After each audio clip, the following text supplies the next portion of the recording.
Christopher P. Gazeent is a linguist and a librarian. He also enjoys cat fancies and billiards, as well as juggling cats and billiards, as well as juggling words. He's one of the oldest souls within one of the youngest bodies. I absolutely am convinced, as Robert Milby is, he's a genius, and he's carving his legacy before us. He has 2 books so far, Le Lejeune Hall and Le Février de Desiderata. They're phenomenal reads. He has an amazing perception through the power of the word. It gives me great pleasure. Christopher P. Gazeent.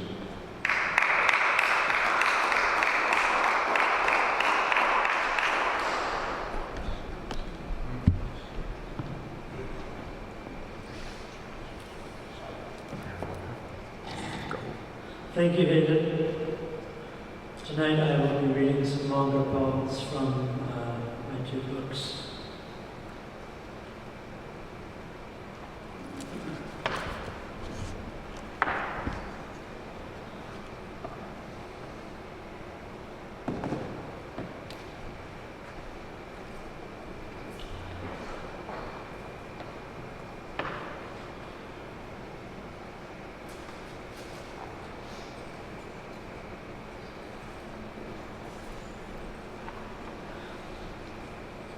To begin with, kind of a concept poem, if you will. A pilgrimage from birthland to Mecca. 1 prologue. The safety of the womb encases the origin of every spirit's cortex, as it transmigrates from its role as the last narrator of a long, weary story, spun by an out-of-date apparatus, to the carrier of a new script to be acted out by the thespians of the more, to the unexampled culture of dilettante penury. If you are content with mortality, then read no further into the gilded manual of princes and paladins. Stay indoors and forego the opportunity to learn firsthand the difference between a crowd and a movement. Contrary to what you might believe, there indeed exists an oasis obscured within the dark shadow cast by the adolescent superego. If you can locate its coordinates on the antediluvian, time-worn map scroll of the great desert, mouth parched and muscles aching, one crawls on hands and knees to the misplaced pool of water and drinks up, absorbing revitalizing expressions of sardonic curiosity and appellations accrued from public protestations, jaywalking through the busy streets in life-affirming solidarity. That was our jungle. That was our city. We made half-hearted attempts through the years at preserving those ties, but in the end, we were helpless to the centrifuge. 3. The quill of quandary. The hammer is merely a tool. One can sculpt the likeness of Da Vinci from a block of marble and prop it up in the corner of the writing desk. Or one can take it to the rail tracks and pound in ballasts. It's hard to tell what's really magic and what's just sleight of hand. And so he gradually reconsiders his stance as a philosophical firebrand, a technical violation of the code of chivalry that his forebears conspired to grow within him, a vine to strangle the foliage that has shown the libertine light streaming down from far, far above. He vacillates between following instinct and succumbing to the menace, the sergeant of duress doling out orders. Sleep provides no refuge, for his nocturnal cogitation, while ever turbulent, tends almost completely now towards the virtues of vocation. But there is at least time for one more dream, for we're patient. I could construe a chance meeting on a street in Brazil. You and I would exchange niceties, and then again part ways, and my heart would spiral down from the top of the staircase, weaving in and out of every temporal baluster, until it finally reached the now at the very bottom, and you'd go off to rejoin the floating ghosts of everyone I've ever known, all contained in a room in my brain whose door creaks open when darkness falls, either by chance or design. That's when I occasionally let myself in to mingle with you, who, like me, lack no distinct anarchic strain of disorganized passion, even though the mountain climbed would surely scoff at its newfound conqueror, who was naive enough to believe that it cared. 5. A man of the world. Past deviancy has left its lesions never to heal, and while he plays the jester, manipulating exoteric marbles around his neck and down his shoulders to his palms, he still wears the iron vest, dimpled where the bullets hit, and pierced through to the glass vat of ink carried in his mind always. Now that part of his life is but a fading blemish on his skull, a skull that contains a paper trail of people and numbers. Struck by sudden vertigo from time to time, when he finds refuge in the bottle of sap carried in his jacket, he lies in bed and wonders if there could have been another way.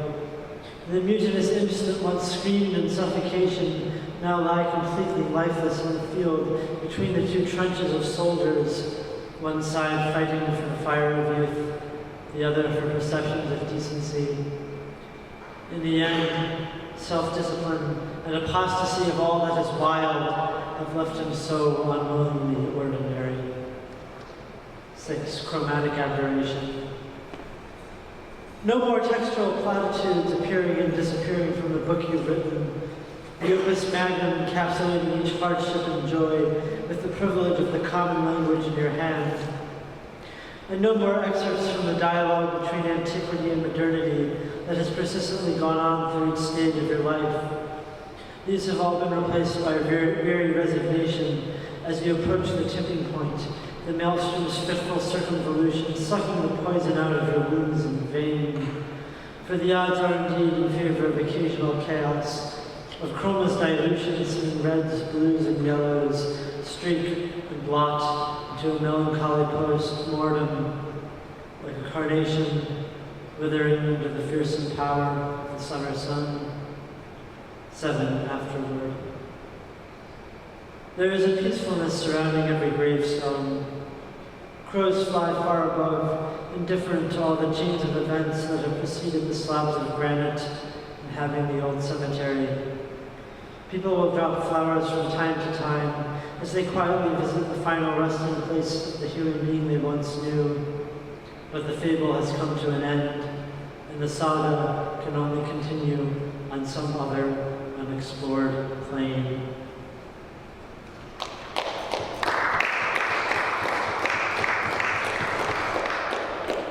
Thank you. Pushing beads on an abacus. 1. Abattoir. The fragrance of jasmine wafts from the stick of incense, burning slowly beneath the portrait of the Buddha, and fills the room of the Confucian abbessist. Ruthlessly efficient in his magisterial arithmetic, he accepts a cup of tea from an obsequious courtier. His taxes and tariffs are calculated.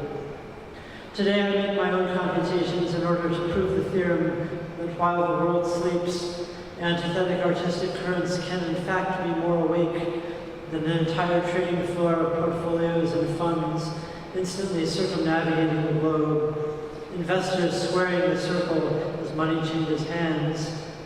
If the calculus of the elite makes sure that those who stay up all night drinking whiskey and shooting billiards are punished to the fullest extent of their own peculiar law, sent to the abattoir to watch their comrades slaughtered, doomed to their own personal hell. 2. Manifesto. Here we stand, huddled and weeping over the annihilation of the bronze idol on the mountainside to which we formerly bid obeisance. We must now acknowledge that man, as keeper of the earth, is being destroyed. Yes, we have dared to imagine a world where, written in capital letters and with furrowed brow, the spark of genius infuses our banners and emblems.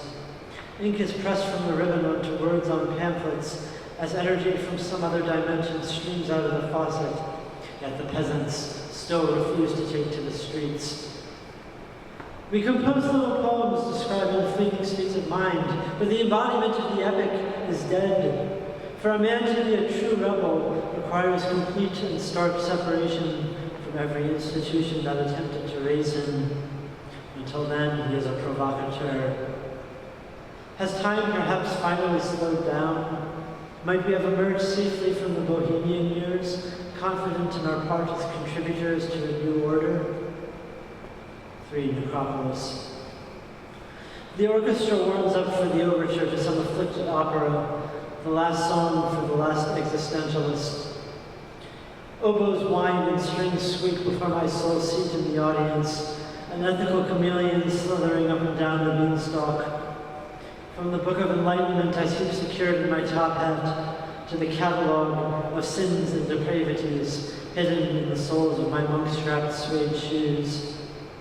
I recline in the plush velvet seat, ready for the performance as a member of the Guild of Artists scattered across the world, always in locomotion between the huts of those who safeguard us.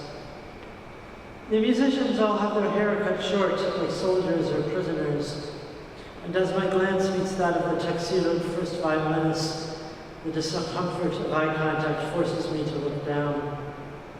This painting is on permanent exhibition in my mind's museum, where arrays of little trinkets are stored, dusty and forgotten, and scraps of paper covered in illegible writing flutter about. The song begins, and I close my eyes in cadaverous adoration. 4. Elegy. That I could travel back to Europe in the time when frock coats with silk-faced lapels could be seen casting shadows on cobblestone before the Gothic revival churches and courthouses. Perhaps my place would have been in a rented room above a rich widow's abode, surrounded by books, candles, and perhaps a small house cat, lamenting my position as professor of old in a time of industrialized academicism, to be either ignored by my rivals or eaten alive by my critics. Such narrations are not flights of fancy, but bridges connecting coffeehouse conversations of present day to the stories embedded so deeply within the primeval Alcazar, stories of love and pain and longing and disillusionment. And so some little part of the basement of my being still sees you and me resting on the vertices of an impossible triangle, repeating up and down the disfigured double helix of memory, despite the overpowering distance between us that grows greater with every heartbeat. 5. Pushing beads on an abacus. Charming the animals with my bamboo flute, I lead them to the obelisk by the roaring creek. Etched into the ancient stone is a halcyon mascot, where Adonis bathes in resounding deathly power, an aura to reach those who bear a different kind of mark. The stranger in the star-crossed cloak has extended his hand and solemnly offered his bait to the world. But the dog never barked, or perhaps he was muffled by the cacophony of the second story underground. I push the beads on my little pocket abacus, each one jerking a marionette into contorted poses as it moves a muscle in my brain. From our unique vantage point beyond the black and red battlefields, we have gradually come to understand how the electric constellations taken from just 1 second of a life can generate enough pages of prosody to fill a mausoleum of haunted bookcases.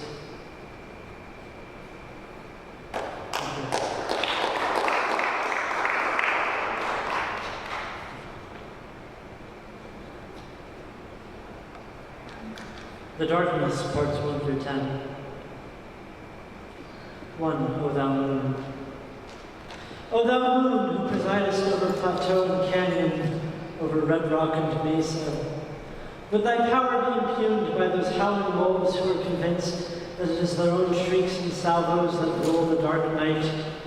No, thou art all-powerful in this kingdom of mist, where demons need not fear the light as they scurry to and fro between rock and tree. Sing me sweet lullabies accompanied by the ocarinas of the stars. Put me to bed with stories of monsters and dragons. Let me drift off and join the night, which thou guardest over, like the mother and the sleeping babe. 2. A scrap of paper. A scrap of paper flutters through the air like a hummingbird closing in on her nectar until it drops limp into the canal and is washed away under audience of night. What words were scribbled upon it? What playwright or poet has stood beneath a dim street lamp and let out his soul through the bellows of creation? The city waters have left this wisdom irrevocably damp. The sun sets over the western mountains and leaves the street in which I stand half lit, and I venture home, no longer to consider what sort of ink might be bleeding in the sewers. 3. Ode to Darkness. Light, when focused, will burn up your fantasies and replace them with a blinding glare that leaves no room for spontaneous ideation. No, let us dance instead under cover of night, time kept by the crickets of the marsh. If sentient life rests upon memory, then death must be the most peaceful caretaker, bending over the mortal crib with hypnotist's watch swinging. The numeral 0 is an oblong coffin made of wood for the termites to feast upon. Inside, the fumes of winter are buried deep underground. Mere months later, the tomb shall be exhumed, and the corpse miraculously come back to life. 4. The light switch. There is a switch in Olympia, and the gods have the power to choose which position it assumes, on or off. When the light is on, fairies and seraphim make their journeys through the land on their way to celebrations of ocular clarity with bread of the earth and puppetry of the sky, providing the day a festive atmosphere. When the light is off, it is only those creatures with eyesight to defy the night, those nocturnal bats and raccoons, who wander past the forest stone oracle, not caring what it would prophesy. I am ready to hibernate with the bears, with the comfort of the light switch shall remain off as the winter draws near. 5. The blood of tomorrow. Set before me is the task of escaping from this iron maiden. The authorities possess instruments to deface the truth until it is unrecognizable, racks to pull out philosophical tenets until they crack and separate. It is only in darkness that I am free from this torture. When I close my eyes, I can pretend that objective truth in fact still exists, that my heart still pumps with the blood of tomorrow. When my skin has wandered into the realm of fantasy, the electric chair becomes bearable, even friendly. 6. Fire. The cave is illuminated by fire, ambivalent fire which gives life as surely as it takes it away, breathing, snorting, whispering. It warms and comforts as the night sets in, all the while threatening instead to burn and destroy. The light splashes jetés and pirouettes upon the slate-gray walls. It is civilization itself that is intimated by the spitting flames that light up the members of the tribe. Variegated yet self-same, different faces are painted in brown and yellow, and whatever other colors the palette possesses for those fiery brushes to dip into. 7. Ode to Darkness continued. The great flood comes now every night with regularity, and every night I gladly drown, with the recognition that when oxygen has been abandoned, true knowledge of the world then becomes available. In darkness I can prowl through the woods and brush, not burdened by the notion that I might remember any of my journey. No, I shall wander through my days in blissful amnesia of my double life. In the grand theater of darkness, I am captivated by the prestidigitation of the man in the black top hat and his rabbit. There is no spectacle that light could illuminate that would change my mind. 8. The tunnel. Now is the time to learn our destiny. The darkness is full of strangers who are nonetheless familiar, faces with lines that are somehow recognizable, and they pass judgment upon our lives as the light from the destination of all destinations flickers on the ceiling and floor of the tunnel and twists a tortuous path through love and hate, through experience and emotion. The possibility of eternal light is tempting, but I would be just as happy in the quiet of black, where I could contemplate the philosophy of the marbles and stones, of the birds and dragons, in perfect silence. 9 Hall of Mirrors. Shapes are reflected and refracted into impossibly bent and skewed geometry, and darkness thus becomes more than simply the absence of light, instead assembling into shadows to define figures of its own. A semblance of order descends upon the ancient chamber, as the logic of the mirrors pens its own book of law, one in which language is bloodied and mutilated, so that circles and spheres can meld into marionettes, whose strings exist in photic energy, never to be pulled by any human hands. 10. O thou moon continued. O thou moon, who governest over rock and ravine, over ocean and eddy, would thy authority be questioned by those singing whales who are sure that it is their own melodies and descants that rule the gloomy sea? No, thou art all-knowing in the study of algae, where sprites need not fear the sky, as they swim to and fro between scone and coral. Dance me beautiful dances choreographed by the fish. Wake me up with reveille from golden trumpet. Let me rise up and embrace the day which thou usherest in as thy final wish.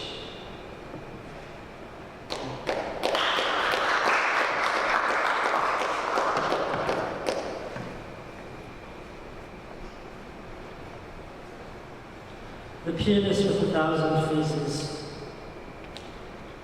1 Call to Adventure. The world is connected by pianos. One sits down on mahogany and leather, coattails trailing suit and dangling behind, and places one's fingers on the ivory and ebony keys. The seated figure tentatively draws a rudimentary chord out of the instrument, and at that moment is pulled into the collective unconscious, becoming a pianist, united with every man, woman, and child who has ever sat down at a keyboard. From the Medici princes of Tuscany to the neo-Gothic musician fingering an electronic clavier in a black room of liquor and sweat. From the ordinary world I exit through a portal into a realm of music, fluid and polymorphous, where my mentor is revealed. With the amulet then in hand, I cross the threshold, a golden key to unlock the grand piano in the palace chamber. 2 Road of Trials. 3 oracles line the ancient Roman road. I have miraculously survived ordeal after ordeal and found the black cat in the dark room. The arbitrary nature of the sobriquet becomes clear. I could just as easily not be a Christopher. The side street is covered in black ice, and the ditches are full of cars driven by wretched fools who were not so fortunate. From the heavens plays a melody from a Chopin etude. What skill and dexterity the soloist demonstrates. This virtuosity is the bloom that I must bring back to the mortal world.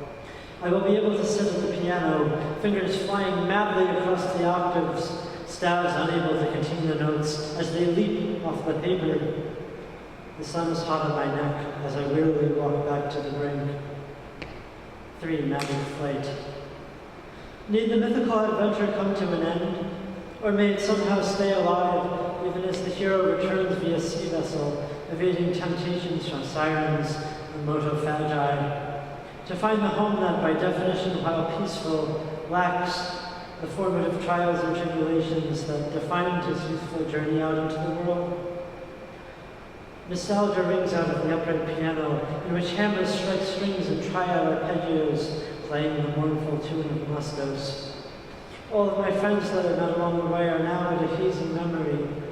The camaraderie of the puppeteers in life's grand marionette show, waltzing and politicking the afternoons away. No longer must I fear death.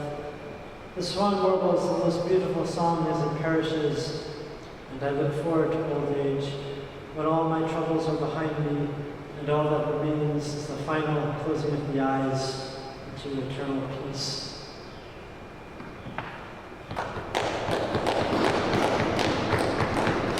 I think I have time for one more.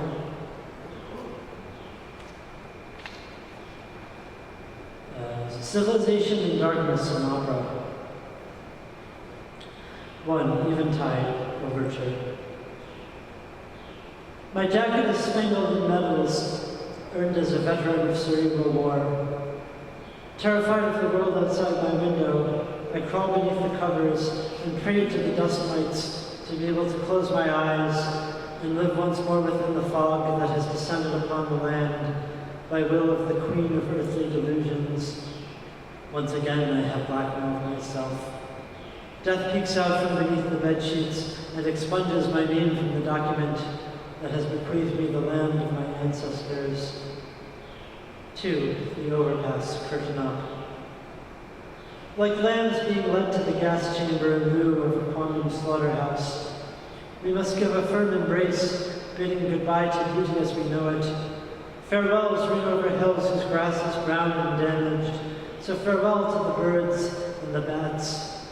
And hello to the overpass, the grinding concrete arch enveloping the road that has become our path, full of hunger and pain and regret.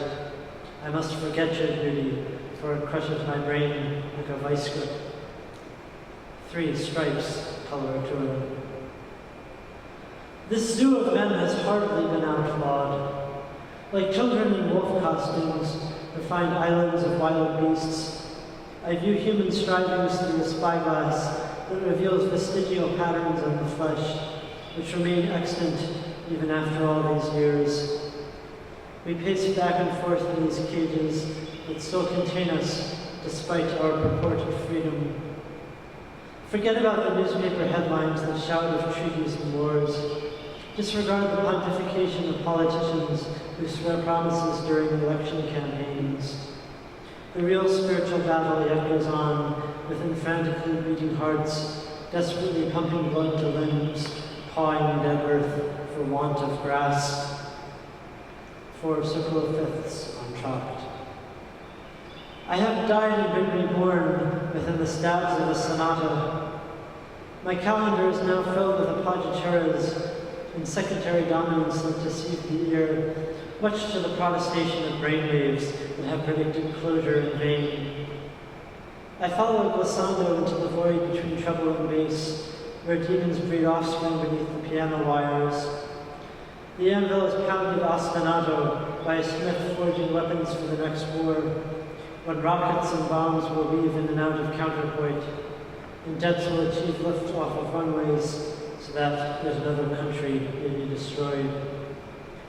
My soul outlines a minor chord, evoking the mysterious passion of an ancient cathedral in an old city square.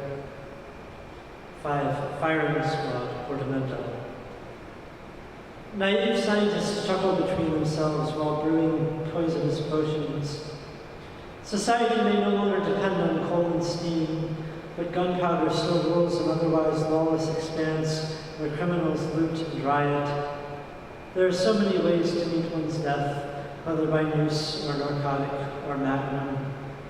I could be a superhero scaling skyscrapers, or a swamp monster emerging from the sewers to terrorize those who still check under their beds before daring to turn out the lights.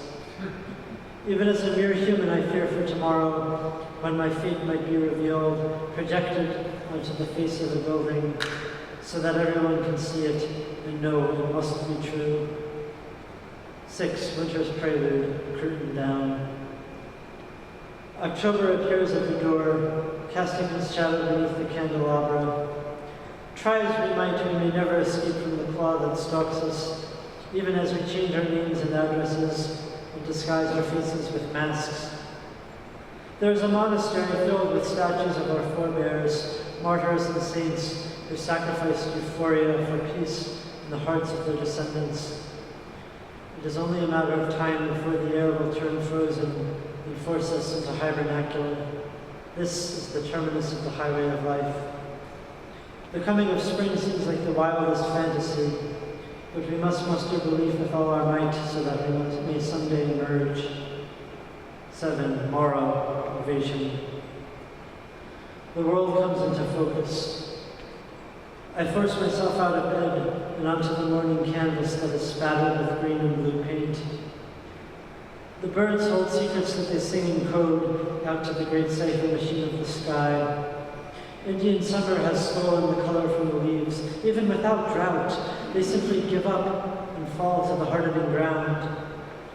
The day is full of possibilities, so long as one's errands are not so covert as to require cover of darkness. In this way, the secret of night conceals itself within caves and grottos, until it is time for it to escape once more and shroud the landscape in Sumerian obscurity. For today, though, we live in the realm of light that fills our hearts and organs with exuberance. Here we abide, an automatic audience for the sun. Thank you.